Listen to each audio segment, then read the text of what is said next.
sejas meu universo.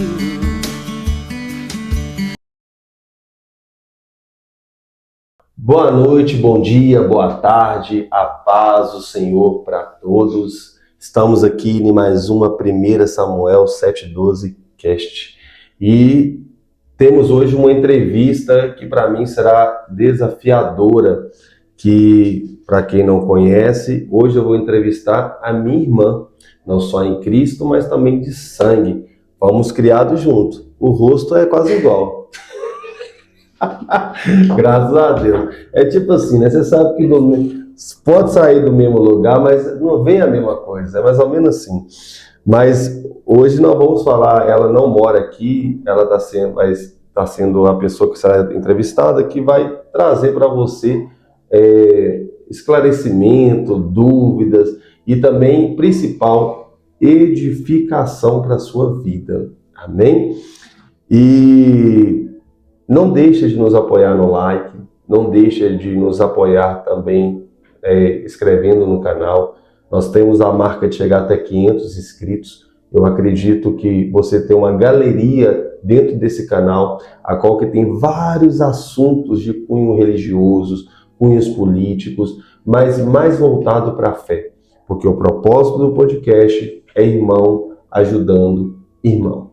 Amém? Vai ficar aqui os patrocinadores, vai ficar aqui também as pessoas que nós apoiam socialmente, como a Casa de Recuperação Fonte de Vida, o projeto de nossa irmã Eli Cadeira, que resgata pessoas em dependências químicas nas ruas, e vai ficar aqui também os novos patrocinadores, né, Rafa? A empresa Betis Expresses.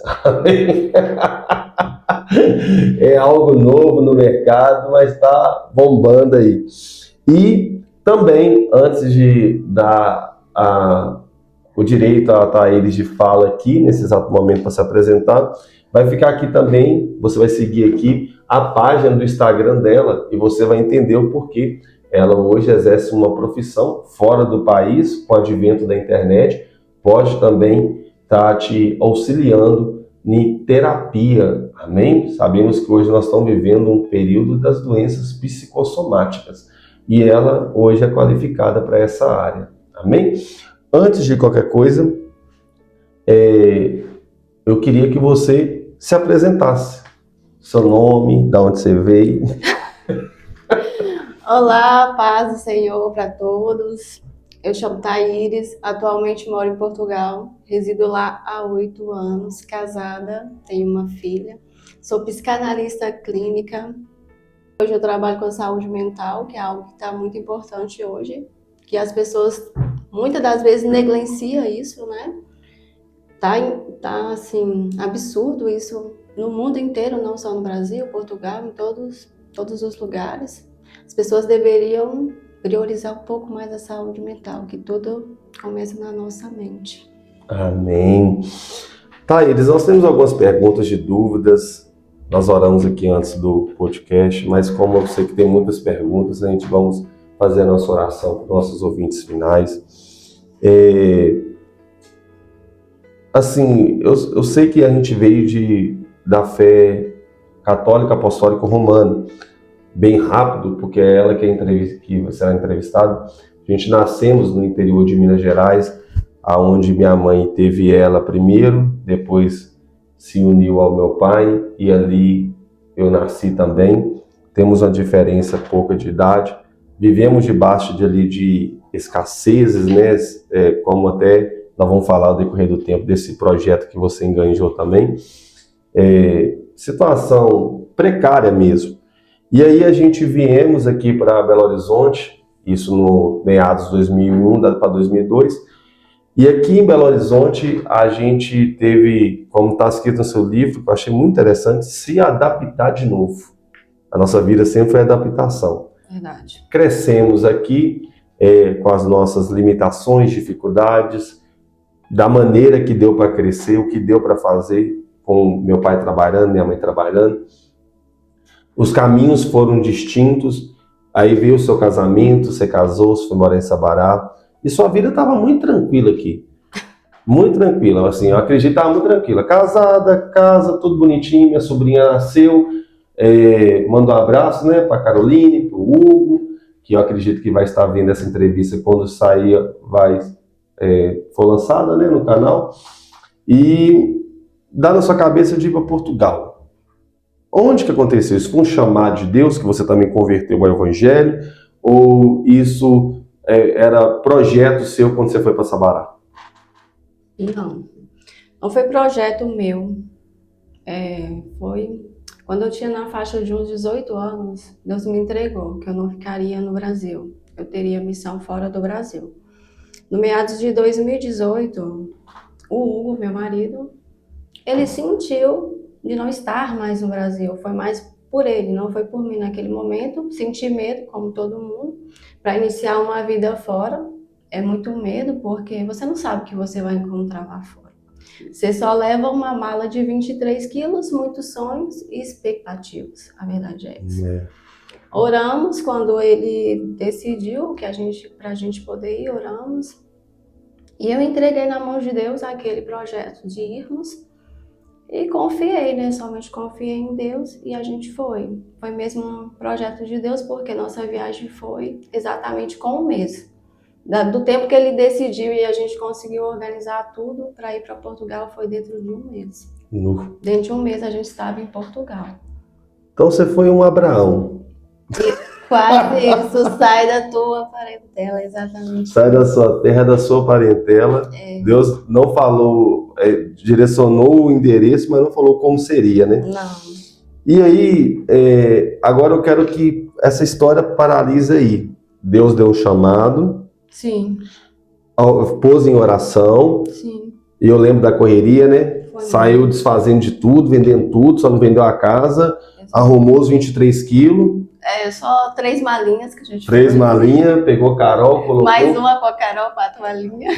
4 malinhas. E foi para Portugal, ganhar o mundo. Sim. Aí a primeira pergunta ia uma bomba no seu peito. E desde já também eu agradeço, tá? O pastor dela, tem um pastor, gente. Chama pastor o quê? Pastor Roberto. Pastor Roberto da Batista Renovada, lá em Portugal, em Lisboa. Um abraço. Quem sabe, pastor, um dia Deus pode tocar no seu coração e você pode convidar eu para ir. Eu já estou me oferecendo para vir aí. E eu estarei, será uma honra estar aí. Mas vamos lá, para a primeira pergunta será uma bomba. Agora, para que as pessoas que talvez estão pensando em tomar uma decisão de um projeto, estão pensando talvez migrar para outro local, ganhar a vida em outro estado, não sei, se trabalha com a mente, você sabe que o ser humano é travado em muitas coisas, muitas situações. Como foi a sua experiência como brasileira imigrar em Portugal? Quando você pisou, vamos supor que aquele dia pegou o avião, chegou em Portugal hoje, como é que foi? Foi um mix de sensações incrível, porque você chega lá só com sonhos e expectativas, você não sabe como é que é, ou a cultura é totalmente diferente, mesmo sendo o mesmo idioma, é diferente, porque o primeiro impacto que a gente tem com o português de Portugal, você não entende nada. Né? Não entende, não? Algumas palavras são diferentes, porque algumas palavras têm... Aqui a gente fala de uma maneira, lá tem outro significado. Então, a princípio, para lidar, o português é português, mas é um bocado diferente. Mais nativo... Ele é mais formal, o português de Portugal, né? Mais formal. E às vezes alguns falam muito, muito rápido, muito puxado. E é um pouco difícil, às vezes, no início, para você conseguir compreender o português. É diferente. Algumas palavras mudam bastante. Então, a primeira dificuldade que você teve ali foi, basicamente, se adaptar com a língua. Às vezes, para falar no telefone. O telefone não é telefone, é telemóvel. Banheiro é casa de banho, algumas coisas mudam assim como outras palavras. Então a minha maior dificuldade foi porque o meu primeiro trabalho foi no telefone, atendendo o telefone. Então eu tive muita dificuldade porque alguns falam muito rápido e no início você não percebe o que eles estão falando. Ai, engraçado, e seu primeiro serviço aqui foi telemático também. E lá também foi. Lá também o meu primeiro trabalho foi de telemarketing, então assim, já comecei com a dificuldade logo aí, para entender o que eles estavam falando pelo telefone. Até que pessoalmente você vai lendo os lábios, dá para ir de boa. E você já tá falando tipo inglês, o que estava a falar.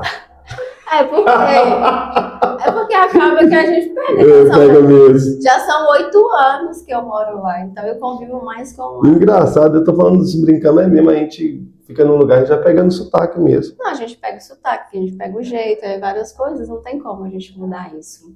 Verdade. Isso é impossível. O ambiente, ele contamina. Verdade. Então, por isso que temos que ter atenção ao ambiente que a gente está. Quais são as mesas que a gente está sentando. Forte. Porque o ambiente contamina muito. Forte demais. Assim, fora a língua, o que foi mais difícil quando você chegou? Foi saudade? Foi adaptação? Algum momento você olhou e falou assim, nossa, isso aí não vai dar certo não, vou embora daqui, eu saí da minha casa, de tudo para estar aqui. Teve esses momentos? Em nenhum momento eu pensei em retornar, porque eu confiei no que Deus tinha para minha vida. Forte. Lá. Então fala e olhem para a câmera. Eu nunca pensei em desistir, porque eu sempre confiei naquilo que Deus colocou no meu coração quando eu saí do Brasil. Eu sabia que não ia encontrar facilidades, porque a vida nunca foi fácil. Como ele já disse no início, viemos do interior de Minas Gerais, onde não era fácil, né? E nunca foi fácil. Até mesmo em Belo Horizonte tivemos várias dificuldades para chegar onde chegamos hoje. Então, assim, eu nunca pensei em desistir em momento nenhum. Em alguns momentos o meu marido pensou em desistir, mas eu sempre mantive firme ali porque eu sabia que nós tínhamos um propósito em Portugal. Nós não fomos para Portugal só por ir. Além de que eu tenho uma filha, para a qualidade de vida dela, Portugal é bem melhor nesse momento em questão de estudo e uma série de coisas, segurança. Eu não fui para ficar rica nem nada, é só mesmo a princípio por causa dela. E o propósito que Deus colocou no nosso coração. Eu nunca pensei em desistir de Portugal. Sempre estive firme, mas teve momentos que foi bem difíceis mesmo. Lá você tem que estar o tempo inteiro em movimento, é algo que Portugal te ensina. Não tem como ficar parado, porque as coisas em Portugal mudam muito, né? Da noite para o dia. Em questões de lei, em questões de coisas que a gente como imigrante consegue fazer, um dia consegue, outro dia não consegue. Questões de documentação tem que estar sempre correndo muito. As barreiras diplomáticas, né, que tem. Exatamente. Thaís, uma coisa que muitas pessoas têm dúvida quando elas vão emigrar, e eu tenho amigos que congregaram conosco, como Cleita Aquena, manda um abraço para eles, que mora também em Portugal, e eles falaram, não sei porque eu nunca fui lá, né? Sim. Quem sabe um dia eu posso estar indo lá, que eles sentiram muito a diferença da maneira que as pessoas trataram eles em ambientes que aqui, não assim de tratar eles mal, talvez possa ter tido um choque. Você sentiu essa diferença também de tratativa por você ser brasileiro com o português? Algum momento lá? Eu, Thaíris, não. Sempre fui muito bem acolhida em Portugal. Portugal realmente abriu as portas para mim e para minha família de uma forma que eu só posso agradecer a Deus por isso. Eu nunca tive, mas eu tenho pessoas próximas que já sofreram preconceito, julgamento, já mandaram voltar para sua terra. Mas eu acho que isso é relativo de cada pessoa, né? Minha família nunca passou por isso, mas tem pessoas próximas que já passou. Mas toda história tem dois lados, né? Eu sei exatamente o que houve para chegar naquele contexto. Eu não posso dizer isso. Eu sempre fui muito bem tratada e acolhida pelos portugueses. Por acaso, eu tenho imensa gratidão por todos que eu conheço, até que nunca tive problemas com o português. Muito bom. É porque ela falou comigo que ela teve algumas dificuldades para ela ingressar em ambientes como igreja. E aí eu queria uma dúvida também, fora da pauta. É difícil de você congregar em Portugal? Eu tô falando não pelas pessoas. É igual ao Brasil, cada esquina você vê uma igreja. É difícil essa situação? Não, em Portugal também temos muitas igrejas e a maioria das igrejas, né, são todos brasileiros. É mesmo? Evangélicos são todos brasileiros. Portugal é um país que é todo católico, né? Ele é igual ao Brasil. Ele é colonizado pelo catolicismo. Mas nós temos muitas igrejas evangélicas em Portugal hoje. Muitas. Então vou puxar sua orelha, viu, Kênia? Você falou comigo que tá difícil.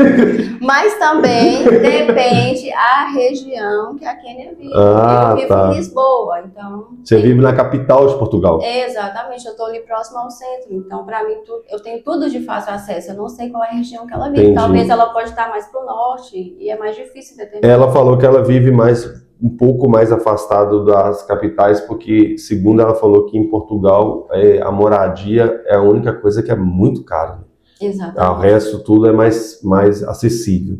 De um Mas certo tempo para cá, a moradia tá uma coisa absurda de cara e não se encontra. E não se encontra, né? Exatamente. Ela falou, o marido dela, que foi o Cleiton, falou que ele teve que alugar a casa, tipo um quarto que dormia todo mundo.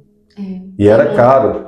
Isso também é uma das maiores dificuldades em Portugal para quem chega, porque nós no Brasil nós não temos essa cultura de dividir casa. Em Portugal isso é cultural. Normal, né? Como é que é isso? Tipo assim, tá eu, a Aline, eu tenho minha família, tá eu, Stephanie, Gael e Davi, a Aline, Rafael, sei, nós alugamos a casa pros 3? Exatamente, viver em quartos e compartilhar as cozinhas e a casa de banho, que é banheiro. E compartilha a cozinha e o banheiro. Mas aí, isso é comum. É comum? É cultural do português. Até os próprios portugueses fazem isso. Não são só os imigrantes portugueses. Mas então comprar uma casa lá, assim, é uma coisa bem difícil. Não, comprar casa hoje em dia já está bem mais fácil. Quem tem até 35 anos, eles têm várias coisas que ajudam tirem alguns impostos e algumas coisas para incentivar mesmo o jovem a comprar casa. Oh, que interessante. Portugal incentiva muito isso. Então vamos lá, outra pergunta. Agora vai entrar um pouco bem. Aí você chegou lá em Portugal e você foi sobreviver naquele lugar, que é uma terra distante, longínqua, família se adaptando, marido porque o Hugo ele era pegado. Eu falo nós, né?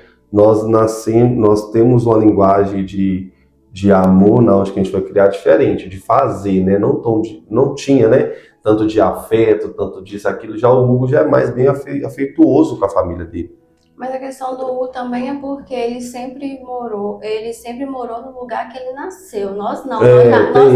Nós querendo ou não, nós já fomos migrantes desde jovens. Não mudamos de país, mas a gente mudou de cidade muito jovem. Muito jovem. Ele também não sabia como é que era. Eu não sabia o que era isso. Nós já praticamente viveu isso, tá mais difícil. Mas vamos lá para aquilo que nós vamos entrar. Aí você, a partir dali, trabalhando, vocês decidiram empreender fora do país. Sim. E como é que foi isso aí? Quando surgiu? Foi direção de Deus? Como é que foi? Então, durante 2 anos em Portugal, nós trabalhamos para outras, para empresas. Estabilizar? Sim, trabalhamos para empresas. Quando estourou a pandemia, foi quando a gente abriu a nossa empresa de limpeza. Foi mesmo na pandemia, em 2020. E como é que chama lá? A empresa? Aconchego Clean. Como é que é? Aconchego Clean. O que é isso em brasileiro? É uma empresa de limpeza essa. Aconchego Clean? É um nome fantasia esse. E aí, como foi entrar no mercado lá? Entrar no mercado foi tranquilo porque nós trabalhamos com aquilo que a gente já tinha experiência lá em Portugal, né? Eu trabalhava na limpeza e ele trabalhava com limpeza de estofos, limpeza de carro, então a gente só uniu aquilo que a gente trabalhou e pegou experiência. E abrimos a nossa própria empresa. Muito interessante.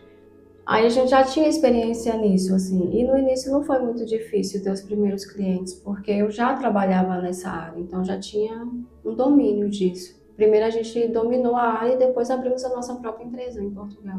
E aí a vida começou, as promessas de Deus começou a se cumprir ali. Sim. Agora há uma bomba no seu peito mesmo, e vai te confrontar um pouco essa pergunta, e depois a gente vai entrar nas formações.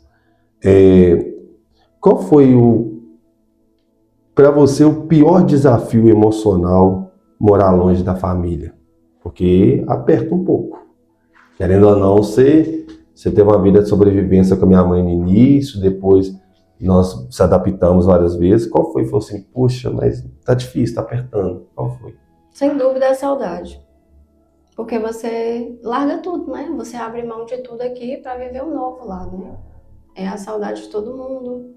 Você ali automaticamente você tá sendo forte o tempo inteiro, né? Porque muitas das vezes a gente passa as coisas por lá e ninguém aqui nem fica sabendo, porque não faz sentido a gente ficar preocupando as pessoas aqui. Então a gente tem que estar sempre tentando ser forte ali o tempo inteiro.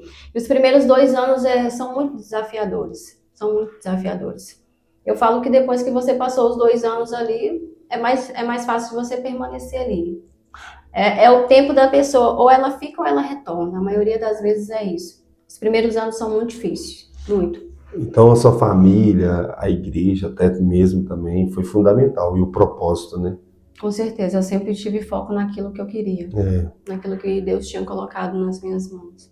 Então não é esses baques emocionais também aconteceu com você. Claro, claro. E algum momento você sentiu sozinha, desacreditada em você, né? Que você estava sendo egoísta. A gente pensa, né? Fala, pô, tô desacreditado, tô sozinho. Algum momento você sentiu isso? Sim, às vezes a gente se sente sozinha, ainda mais nos primeiros anos, até você se adaptar com tudo aquilo ali, é sempre um mix muito grande de emoções dentro da gente. Sempre. Então a gente se sente sozinho. Às vezes acontecem as coisas aqui no Brasil, você tá longe, você se sente impotente. Porque você não Sim. pode estar aqui para poder ajudar, para poder fazer. Isso é uma das piores coisas que acontece. Nossa, imagine. É complicado. Então, vamos lá. Ela não só foi, tá vendo a história, né? Nós saímos do cenário de pobreza, nós viemos para cá, para Belo Horizonte, se adaptar aqui. Ela formou a família dela aqui, foi viver uma nova experiência lá. Trabalhou durante 2 anos, entre aspas, acreditando em nenhuma promessa, nenhuma palavra, nenhum objetivo para Carol, nenhum sonho também do Hugo, que virou o sonho dela. A família foi fundamental para isso. E agora essa menina não parou por aí. Ela agora cismou de ter formação acadêmica em Portugal. Com todo esse misto que você falou até aqui agora, quanto que você desencadeou e falou assim, peraí, eu acho que eu posso ir mais além. Eu vou procurar uma formação acadêmica. Eu queria dar um espaço para você. Quando foi que Deus colocou isso na sua mente? Qual foi o porquê da escolha? Porque eu estou vendo que, mediante a entrevista, a sua vida está sendo movida por um propósito. E aonde você acha um propósito nisso? Então, o propósito, ele nasceu em mim. Eu sempre tive isso. Eu paro num ponto de ônibus, eu estou em algum lugar, as pessoas param para desabafar comigo. Como eu trabalhava na limpeza em Portugal, as pessoas elas são muito carentes emocional em Portugal. Então eu sempre parei para conversar, sempre dei atenção. Às vezes o Hugo até fala, nossa, mas como você tem paciência com determinadas pessoas que realmente são um bocado mais difíceis? E um dia ele falou, já que você já faz isso, você gosta tanto disso, por que você não faz um curso de terapeuta? E isso, fiquei com isso na cabeça, pensando sobre, porque é tão natural que eu faço, que eu nunca percebi isso. É um dom, então. Era muito natural, sempre que alguém tinha algum problema, tem algum problema, me manda mensagem, me liga, ou me encontra em algum lugar, desabafa. Eu sempre tive isso desde nova. E quando ele falou isso, reacendeu algo dentro de mim, fiquei a pensar, comecei a pesquisar, que foi aí quando eu comecei a fazer o curso na área de saúde mental. Eu fiz o primeiro de terapeuta e depois eu fiz psicanalista clínica, e por aí já é umas centenas de cursos que eu já fiz. Até então, né? Continuo ainda estudando, porque essa área a gente não para de estudar. E é uma coisa que eu lembro que quando eu tinha uns 10 anos de idade, eu falava com Deus que eu queria algo, né? Uma profissão que eu nunca parasse de estudar. 10 anos de idade, eu tenho um retrato seu lá em casa, no aniversário de 10 anos. Bonitinha, como sempre. Irmãos, vai ficar aqui, o Rafa vai colocar sobre produção, vai ficar aqui a página do Instagram, onde ela apresenta o trabalho, pode estar trazendo ali para você orientações terapêuticas, destravar algumas coisas que tem, assim, eu não conheço muito da profissão, admiro muito, e ela atende online, não é? Ela já atendeu brasileiros aqui. Hoje, com o advento da internet, você consegue fazer a consulta com ela e você vê lá os valores, como é que funciona, e ali ela vai poder te dar a assistência necessária. Mas aí você formou nessa área e você usou dos problemas emocionais como... eu li um pouco não vamos falar agora também, daqui a pouco. Você usou porque, tipo assim, tudo que a gente vai fazer na vida, principalmente a gente que viemos de uma cultura de família de opinião muito forte, muito forte mesmo. Você quis falar assim, não, meu propósito com 10 anos era estudar, que eu não parasse de estudar, mas eu vou usar isso aqui, já que eu estou na direção de Deus, não só para mim, mas para ser luz para alguém, ver isso na sua mente, espiritualmente Sempre, falando, né? sempre. Eu não faço, não é sobre mim, é sobre o que Deus colocou sobre a minha vida, né? Glória a Deus. Nunca foi sobre mim e nada que eu faço é sobre mim, né? Ninguém que chega até mim é por acaso. É porque eu tenho algo aqui dentro que posso acrescentar na vida do outro. Eu sempre tive isso. Se eu não posso acrescentar, eu prefiro nem estar. Epa, esse aí dá um corte, hein? É uma Prefiro frase não estar. precisada. Eu prefiro estar. Amém. Thaíris, uma pergunta agora conflitante que nosso tempo está estourando. Hum. Em Portugal te ensinou mais a ser uma mulher diferente do que você era no Brasil ou a ser uma empresária? O que Portugal ensinou para você como lição de vida? Portugal me ensinou. Portugal me mostrou a força que eu tinha dentro de mim, que aqui eu não conseguia enxergar. Portugal também me ensinou a confiar mais em mim. Isso Portugal me ensinou muito, a confiar mais em mim. Amadureci muito em Portugal. Eu digo que o que a minha família amadureceu em Portugal, nesses 8 anos, nós estando no Brasil, nem, sei lá, 20 anos a gente amadureceu, o quanto a gente amadureceu, porque não foi só eu, foi a minha casa inteira. Por isso que eu falo que a gente está em Portugal não foi por acaso, é um propósito de Deus mesmo. Um tempo que Deus decidiu, né, nos levar, como eu disse no início. Nossa viagem foi uma coisa de um mês. Eu lembro. Um mês foi uma coisa muito rápida, foi uma coisa muito corrida, mas quando eu cheguei em Portugal, de fato, como Deus tinha me dito no último dia que eu estive no Brasil, eu fui no culto e a minha pastora daqui do Brasil, ela me disse, pode ir que as portas vão estar abertas para você e sua família. Forte. Foi até então que quando a gente passou na imigração de Portugal, pronto, eu nem estava a entender muito o que a senhora falava, porque quando eu cheguei tinha essa certa dificuldade para compreender e estava com muita atenção a Carol também. Ela chegou a falar, vocês não vão entrar. Só que isso eu nem ouvi. Só que depois ela carimbou o nosso passaporte e a gente passou. Mas ela chegou a falar na imigração que a gente não entraria, porque ela perguntou, vocês vão vir morar? Porque naquela altura a gente entrou como turista, que hoje já é residente. Hoje já não tem como mais você entrar como turista em Portugal e se legalizar. Na altura que a gente foi, nós fomos como turista e nos legalizamos. Hoje em dia já não tem essa possibilidade mais, porque Portugal agora apertou muito o cerco para a imigração. Hoje, para você ir para Portugal, tem que ter um visto. Se você não tiver visto, você já não se legaliza mais no país. Eles estão fazendo muitas coisas, vão nos transporte, ver quem está com documento, quem não tem, estão dando muita carta de expulsão. Então, realmente, quem quer ir hoje tem que ir mesmo com visto. Não tem como antigamente dava para ir como turista, e entrava e se legalizava. Ah, entendi. E aí, lá em Portugal também tem um novo desafio, que é o que vai aparecer aqui também. Você foi convidada para participar de um livro que tem um tema muito interessante. Você vai gostar, Aline, que chama Protagonistas. Quando surgiu essa proposta? Aonde você estava? Que momento que aconteceu isso?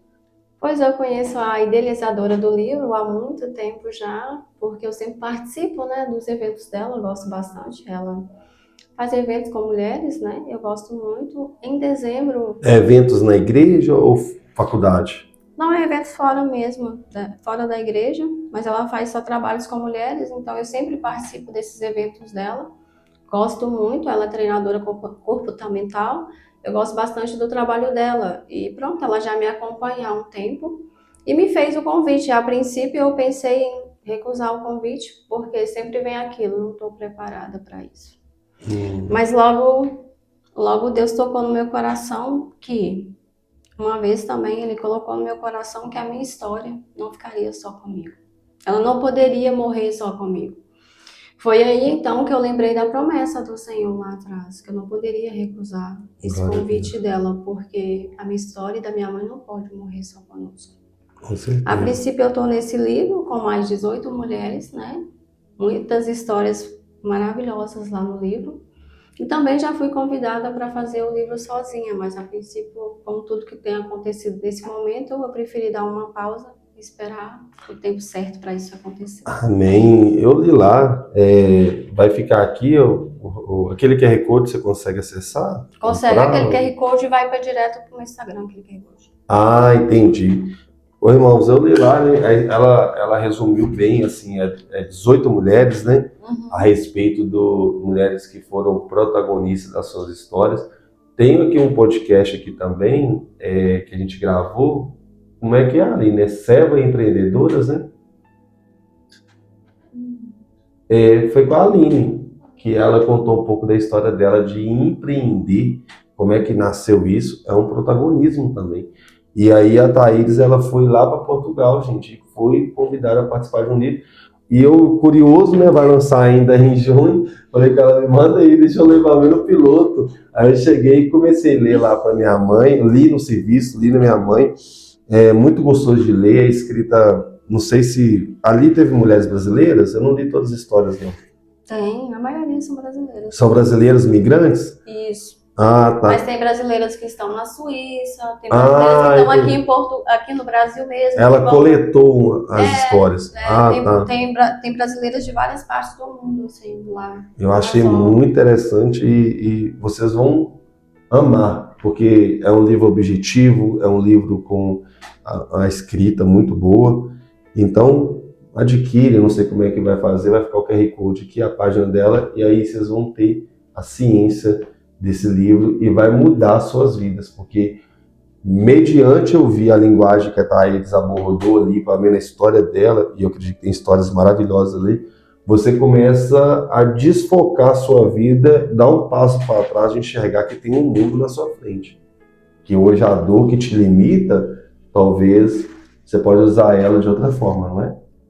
Então, você pode usar ela para curar outras pessoas, que muitas das vezes é aquilo que você foi mais ferido, é onde você vai curar o outro. Você tem propriedade para falar daquilo, né? Quem melhor que alguém que passou por uma dor para curar o outro? Meu Deus, isso é muito forte. Vamos lá para duas últimas perguntas. Você acredita, você que trabalha com a mente e estuda sobre isso, você acredita que o brasileiro, ele está... Brasileiro, cultura brasileira, agora vamos falar do Brasil. Você acredita que o brasileiro, ele precisa estar mais preparado emocionalmente para migrar em Portugal ou em outro país? Porque o brasileiro, ele tem uma cultura bem enraizada. Não, com certeza, todo mundo, eu acho que é o que eu comecei também no podcast, as pessoas elas não se preocupam com a saúde mental, elas se preocupam em organizar financeiramente, procuram organizar uma casa para viver lá, preocupam com tudo, menos com o emocional. Mas o nosso emocional, quando imigramos, ele fica todo muito bagunçado, porque é muito diferente de tudo. Os portugueses, eles são pessoas muito diretas. O brasileiro, muitas das vezes, ele não está acostumado com isso direto, com essa coisa direta. O brasileiro é aquele que rodeia, dá voltas e voltas para falar alguma coisa com o outro. O português, não, ele chega, falou e pronto. Entendi. Então, isso já dá muito baque. Um choque de dá cultura. Um choque muito grande. Porque o português, ele não tem rodeio. Por isso que ele é visto como grosso. Não, mas ele é sincero. Mas nem todo mundo está preparado para a sinceridade, né? Tem pessoas que preferem ouvir a ilusão. Você conhece brasileiros que estão com alguma certa dificuldade em Portugal? Como a gente tem projetos aqui que falam sobre as ruas, que tem pessoas talvez você ter sido sequestrada sua mente ali dentro daquele país e não saber mais o que fazer, talvez está em condição de rua. Tem brasileiros que chegaram a esse ponto lá? Tem. Não pessoas assim próximas a mim, mas a gente tem uma região em Lisboa que está cada dia crescendo mais os moradores de rua. Não, triste, né? Muito triste. Triste. Eu tô te perguntando isso porque tem uma amiga que foi para a Holanda e ela passou em Portugal. E ela falou assim que ela teve amigos que se prepararam, igual você falou, debaixo de um sonho de alguém, eu vou lá, vou ganhar dinheiro, vou fazer isso, vou fazer aquilo.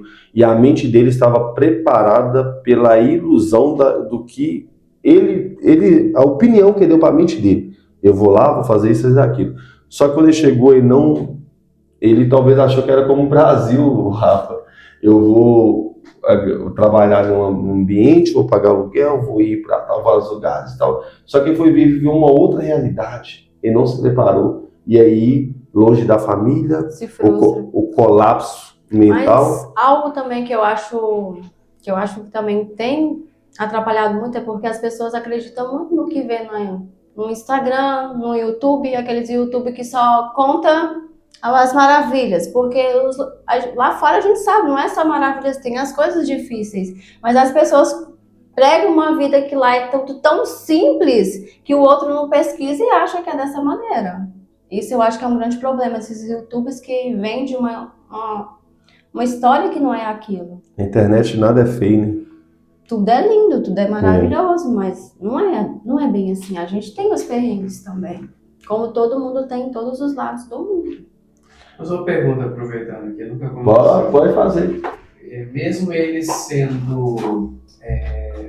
Se apresente, irmão. Vigia, Rafael. Rafael da Atenção, que atrás das câmeras, prestando atenção, e achei talvez até mesmo pertinente a gente perguntar. Mesmo ele em estado de rua, o brasileiro, eles dão preferência de permanecer em Portugal do que retornar para o seu país de origem? Muitos preferem. Tremendo. Muitos brasileiros falam mal do país, amaldiçoam aquele país que está, mas não vão embora. Isso a gente vê muito. Mas como que faz para voltar? Não tem como, não. Ele não tem condição, ou ele vai para a migração, fala que... mas tem como você pedir um apoio. É asilo político. Tem como você pedir um apoio para retornar, só que depois você só não consegue mais entrar em Portugal durante, eu acho que 10 anos, se eu não me engano, não tenho certeza se é 10 anos, mas eu sei que você fica uns anos quando você pede esse apoio sem poder voltar mais. Então, como você entrou na questão do Instagram, dos influencers, eles ainda não deixam de ter aquela expectativa do quadro deles de um dia mudar no país. Por exemplo, hoje eles estão no estado de dependência na rua, necessidade, mas como eles viajaram para lá com a intenção de se dar bem, isso ainda fica gerado na cabeça deles, que fazem eles ainda permanecer lá. Eu acho que tem pessoas também que não retornam por vergonha. É isso que eu ia te perguntar. Talvez eu acho a pessoa que é mais isso, assim, sabe? De uma certa maneira. De não ter vencido. De não conseguir ter a humildade de recalcular a rota. Exatamente, porque em muitos momentos o seu ganhar é recalcular a rota e voltar um passo atrás, né? Só que as pessoas são muito orgulhosas muitas das vezes e não querem retornar. Uma coisa que eu acho muito feia é amaldiçoar o país que você está. Muitas pessoas fazem isso. Hoje, se eu sair de Portugal, eu saio extremamente grata, sabe? Eu falo que eu não tenho tempo. Todas as vezes as pessoas perguntam, quando a gente foi para Portugal, quanto tempo vocês vão ficar lá para retornar? Eu sempre disse, estou na disposição do Senhor. Quando o Senhor falar para a gente retornar para o Brasil, eu retorno tranquilamente. E extremamente grata por tudo que eu vivi naquele país. Glória e vivo a Deus. até hoje, né? Glória a Deus.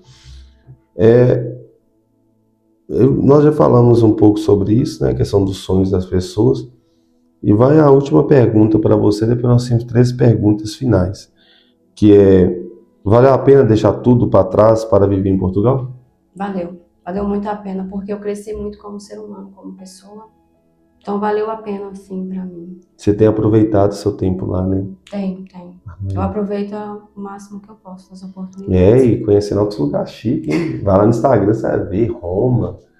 Ali, até ganhei um chaveiro de Roma. Tô chique agora. E Marrocos, né? Vi lá também que você foi. Então valeu a pena, né, Thaís? Valeu muito a pena, sim. Tudo que a gente viveu, a minha família evoluiu muito em Portugal. Era preciso isso pra gente, né? Eu falo que se todo mundo tivesse uma oportunidade de emigrar, é muito importante, que você aprende muito. É uma questão até missionária, né? Você aprende muito. As igrejas hoje em dia, tem igrejas que quando ela vai enviar missionários para outros países, como África, continente africano, outros países, as pessoas costumam ficar 1 ano se preparando para a cultura daquele lugar. Comida, ambiente, linguagem. Mas uma pergunta extra. Teve alguma coisa que eu te perguntei que eu não te perguntei que você queria responder? Não, acho que foi bem objetivo as perguntas, tudo. Acho que ficou bem claro para quem vai ouvir, né? Para quem tá ali à espera das informações. Amém. Então vamos lá. Fecha a tela e abra a tela. 3 perguntas finais, quem vem no podcast pela primeira vez. Quem sabe um dia a gente também faz uma conexão daqui lá. A gente uma vez fez, né, com um pastor da Argentina, que ele mora na Argentina há mais de 20 anos, e tem a entrevista com ele. Quem sabe um dia nós fazemos em Portugal também, né? Com certeza. 3 perguntas finais. Isso aí bate e volta para aquela câmera. Quem é Jesus para você? Jesus é vida. É o ar que eu respiro. Glória a Deus. Segunda pergunta. Qual o conselho que você daria agora para uma pessoa que está começando uma caminhada cristã com Cristo? Um conselho. Segura na mão dele e vai e confia. Somente confia, independente das situações que vieram a acontecer, né? Porque quando a gente está iniciando a caminhada, são tantos desafios para que a gente possa desistir daquilo, né? Só para não desistir e sempre confiar. Amém. A última pergunta. Nós sabemos que Jesus ele está voltando. Esse mundo, nós temos que viver cada dia como se fosse o último e planejar como se fosse daqui 100 anos a nossa partida ou a vinda do Senhor. Mas se hoje fosse seu último dia na Terra, último dia, olhando para aquela câmera, qual que seria a última palavra que você deixaria não só para a igreja, mas para os seus familiares? Qual seria a última palavra? Pergunta difícil, hein? Essa aí Nossa, olhando para aquela câmera, qual pergunta boa você fez? pergunta, hein? Qual que seria a última palavra que eu deixei? Você Thaís vai fechar o olho agora, acabou. Aí o Hugo já começa a entrar com a certidão de óbito, já vai casar de novo, ou não vai, ou vai ficar viúvo. Qual que seria a última pergunta que você entregaria para sua família, ou para a igreja que você congrega, ou para a igreja de Cristo? Nossa, essa pergunta é muito difícil. Oi, é assim mesmo. O português, ela perguntar é objetivo. É objetivo, mas essa pergunta é difícil. Nunca parei de pensar qual que seria a última coisa que eu Tipo, falo. valeu a pena, alguma coisa assim. Tipo assim, Tudo que eu vivi até hoje valeu a pena e eu sou muito grata por tudo que... Até onde eu cheguei hoje, né? vou Eu nem esperava onde que eu chegaria hoje. Vou reformular a pergunta. Qual que é a última, se fosse o último dia, se você fosse falar para todas as pessoas que te ajudaram com terapia, o que você falaria? A pessoa, acabei a terapia hoje, me dá a última palavra, o que você falaria? O que eu falaria para as pessoas que acabou a terapia? Orgulho de quem chegou até o final. Porque Forte. não é fácil chegar até o final. Muitas pessoas desistem no meio da caminhada, né? Não tem forças para continuar. Não é fácil o processo, né? Então eu sempre sinto muito orgulho quando eu vejo as pessoas chegando até o final. Vejo a evolução de muitas pessoas que chegam extremamente destruídas, né? Porque ninguém vai para uma terapia porque tá bem. Geralmente a maioria das pessoas chegam Que tá em mal. pedaços. Então, assim, ver a evolução de todo mundo é muito gratificante para mim, né? Porque, como eu digo, não é sobre mim, né? É sobre o que Deus faz, né? Através de mim. Glória a Deus. Obrigado. Deus abençoa. Eu espero que dê tudo certo lá em Portugal, que em breve ou nós vamos lá visitar, ou você volta para cá. Minha mãe sofre muito com isso. Ela tem orgulho, né, de você, da pessoa que você se tornou, da mulher que você se tornou, da mãe que você se tornou. Ela abre a boca para falar, mas ela sempre fala também. Se meus filhos falar que vai voltar hoje, eu faço menção para eles voltar agora. E eles chegaram de surpresa por um problema familiar que nós estamos vivendo, enfrentando, e eu acredito que deu força para elas de alguma forma, tá bom? E como eu sempre falo, né? Voa, continua voando, inspirando pessoas, sendo instrumento nessa vida, porque eu falo, a vida é muito triste para a gente já ficar chorando por ela, então a gente temos que entender que há momento, como diz a Bíblia, né, Salmos 30, verso 5, o choro tem um tempo, é uma noite, mas a alegria ela sempre vem pelo amanhecer. Amém? Então eu queria que vocês, de alguma forma, Viste com atenção, tá aí todas as recomendações. Você que pensa migrar para os Estados Unidos da América, Portugal, os países que são mais assistidos por portugueses, por brasileiros, né? E pegasse uma pessoa que venceu, porque eu sempre falo, né, Thaís, para a gente finalizar, a pessoa hoje em dia ela quer pegar o pior modelo para decidir alguma coisa na vida. Quero casar, vai pedir conselho para um divorciado. Quero empreender, vai pedir conselho para um falido. Não tem como. Quer ir para a igreja, vai pegar um conselho para uma pessoa frustrada, um desengrejado. E tem muita pessoa que eu acredito que se você já vive isso também, vai aconselhar a outra através da dor que ela teve, e não através da história que a outra pode construir. E aí tá uma pessoa aqui que mostrou, né, como se diz em português, se despiu, né? Eles falam isso, hein? Isso aí eu sei. Se despiu da sua história para mostrar que não tem momentos, não é um morango a vida, mas você pode pegar essa plantação e fazer a sua plantação de morango, sim. Amém? Então vamos orar, irmãos. Agradeço vocês por esse momento que estiveram conosco. Não deixa de nos seguir. Foi um privilégio estar com vocês aqui, tá bom? Senhor, meu Deus e eterno Pai, eu te rendo graças por mais essa entrevista, por mais esse momento. Te peço que o Senhor abençoe a Thaíris, abençoe o Hugo, abençoe a Carolina, abençoe o Tiago, meu irmão. Abençoe cada brasileiro que se encontra naquela nação de Portugal. Ela falou algo muito interessante, que a gente não devemos usar nossa boca para amaldiçoar, porque em Tiago está escrito dessa forma, da mesma boca que não tem como sair água, da mesma fonte não tem como sair água doce e água salgada, não tem como da mesma boca falar palavras de bênçãos e palavras de maldição. Te peço que aquele país seja abençoado, direcione os governantes daquele país, direcione os brasileiros, os pastores, Pai, que têm abrido igrejas em outras nações e têm, assim, passado pelas suas dificuldades também. Abençoe o trabalho da Thaíris, Pai, as empresas que eles têm aberto lá, as formações dela, que ela venha cada dia se capacitar, que a família dela venha ser referência, Pai, para outras famílias, porque como o Senhor falou com Abraão, eu creio que o Senhor falou com cada um que está tendo acesso a essa entrevista. Bendita seja tu em todas as famílias da terra, que ela venha ser abençoada naquele lugar, como já está sendo, e venha trazer bênção para outras pessoas. Amém. Amém? Irmãos, como eu falo sempre na igreja, se ame, se valorize, ame a Deus acima de todas as coisas, ame o seu próximo como a si mesmo. E nós continuamos com a proposta aqui, 1 Samuel 7:12 Cash, irmão ajudando irmão. Até a próxima. Vamos que vamos. Amém.